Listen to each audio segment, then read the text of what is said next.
Hey there, and welcome to today's episode of the Vineyard Underground podcast. This is your host and viticulturist, Fritz Westover, and today I'm going to be answering questions that are harvest related, questions from growers like you for pre-harvest, harvest time, and even some questions that extend into that post-harvest period.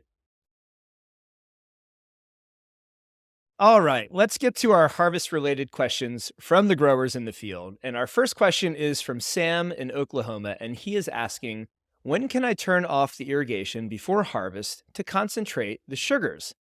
Okay, not so fast there, Sam. Just remember, water is needed to move solutes like sugars to your fruit. And I've seen growers encounter negative effects of too much water stress leading up to harvest, including things like shutting down or slowing of ripening. And that can increase sugars, but usually it's increasing sugars through berry shrivel and dehydration of fruit. And that doesn't do much to enhance, let's just say, the rest of the physiological ripening that needs to occur with acids regarding titratable acidity or pH, and even other flavor compounds and components. And the heat stress that can happen if you shut down water too hard can cause other problems with vine health and overwintering in general. So I caution you and any other grower who hears maybe a winemaker or another grower say you really need to shut your water down to help your fruit accumulate sugars. Like I said, it's going to happen through dehydration, but that is not the ideal way to ripen your fruit or increase sugars. We want sugars to be moving from the leaves into fruit in a normal physiological ripening process. So, the one question I can't answer for you is how much water you need to be giving, but I can say you can do some deficit irrigation as you go from, let's say, veraison into harvest. Now, I've talked on other podcast episodes about how to water during the season and different strategies over the course of the season.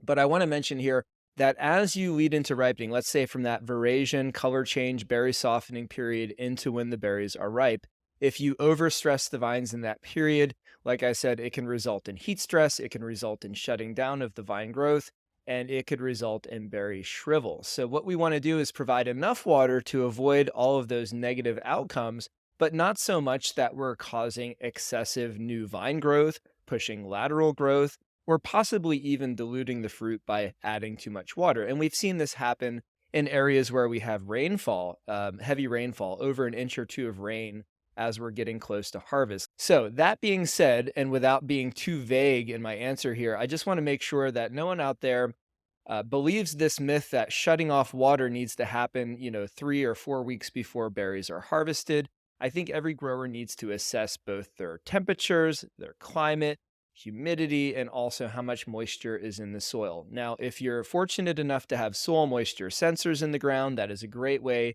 to basically visualize as the water is depleting in your root zone and add water as needed. And then if you can go the extra step to test plant stress, either through a leaf porometer, or maybe you're using other instruments like a pressure bomb. This is a great way to know when your vines are starting to experience the kind of water stress that could lead to shutdown or stall of ripening and sugar accumulation, and you can water before that becomes an issue. So just keep this all in mind. If you don't have the equipment and technology put in place, you're going to have to go out and dig in the soil. You're going to go out and feel your leaves at midday. They should feel cooler than the ambient temperature, which means they're transpiring, which means that the stomates are open and water is moving through the plant. Also, take a look at your shoot tips. They should be stopping growing by the time we get to veraison. And this is presuming you have the size canopy you need by veraison, which is the goal.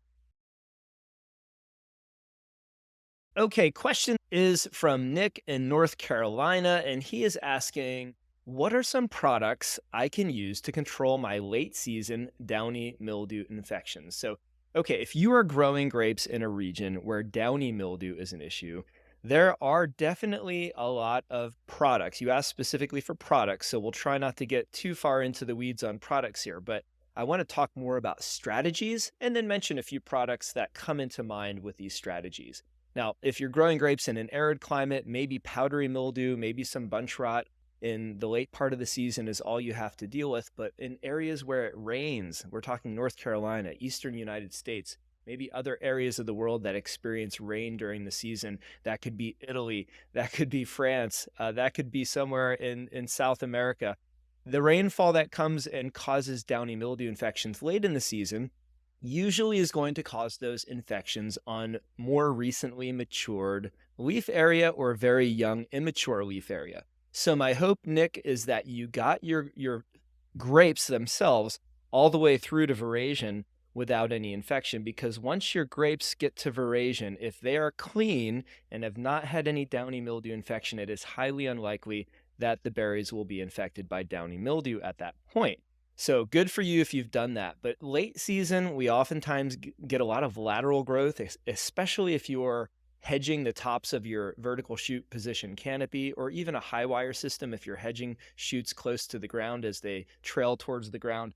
You can get these lateral shoots that push. And with that, you get a lot of young leaf tissue. And that young leaf tissue is what is most susceptible to downy mildew during those late season rains. So, what is this strategy? If you want to just keep downy mildew off of your vines so that we're not losing leaf area, and we're talking about important leaf area for ripening fruit, there are some fungicide products that are available on the market. Now, whether you're an organic or a conventional grower, you probably have more options as a conventional grower. There are organic products that work very well for downy mildew, such as copper, but you may not want to be applying high amounts of copper too close to harvest. Especially, you would want to be talking to your winemaker before you did that. It's from Scott, Indiana, and his question is, what are some late season strategies for heat stress protection? Okay, so this is probably a question not only for heat stress protection on fruit, but also on the whole vine itself. So that is how I'm going to answer this today. And my first thing I'm going to say to you, Scott, is irrigation is probably our biggest tool, as I mentioned above, for avoiding sudden canopy stress or avoiding sudden shutdown of the canopy. Because remember, as vines are adequately watered, I'm not saying excessively watered, but if they have adequate soil moisture available to them, that means the stomates are going to stay open, not closing down in a stress avoidance mechanism. And by having those stomates open, you're basically losing moisture to the atmosphere through transpiration. This is a normal process when stomates are open and vine water status is good. And that actually forms a cooling effect in the canopy that can help the vines avoid heat stress and also could help the microclimate in your fruit zone. That's right, that microclimate is that area right around the cluster. It's not the hillside or the slope like you see people talking about on wine bottles on the back of the label where it says, these grapes were grown in an amazing microclimate, blah, blah, blah. What they're saying there is the mesoclimate. When we say microclimate, that's the word that means that area directly around the berries and the cluster. That's the microclimate of the fruit. And that can be affected by transpiration and moisture loss from vines. And that can act as a cooling mechanism. So during the heat of the day, that can keep you from reaching those spikes in the microclimate that can cause shutdown or shrivel of fruit. And what that does is that helps your vines to have enough time to acclimate to the heat as it starts to come on in the summer. So if you're doing hedging or shoot positioning or leaf removal late in the season, like from veraison to harvest, that suddenly exposes shaded fruit or the canopy to sun. So fruit or leaves that have not seen sunlight yet, all of a sudden are getting put out there in that high solar radiation period of time in the late summer or midsummer. So if that's the case, you can end up getting leaf yellowing, you can end up getting leaf burn, not just fruit burn, but leaf burn, and of course sunburn on fruit is one of the most common outcomes. I know some growers have experimented with shade cloth. This is common in hot areas of California and other hot climate growing areas where fruit is exposed, especially red clusters are exposed to late day sun, that late day side of the canopy. We definitely don't want to do a lot of leaf removal on that side of the canopy, especially late in the season if we're in a hot climate. So shade cloth in the fruit zone is something that growers have implemented with some success. It does add cost and labor, but it certainly can be one option. And there has been some work with sprays such as kaolinite clay. There's a product called Surround, which is an organic kaolinite clay, very fine fine clay that you can put into a sprayer, though you have to be careful mixing it and getting it out there. And what the thought process there is that by covering this whitish clay on your red fruit, you're you're in essence applying a sunscreen or a shade over the fruit itself. And so there's been some mixed reviews that I've heard about whether this works or not, but I certainly know some growers who've implemented it, and it's something you might benefit from trying on a small scale. So, Scott, I hope this helps with your question about sunburn and about heat stress on vines.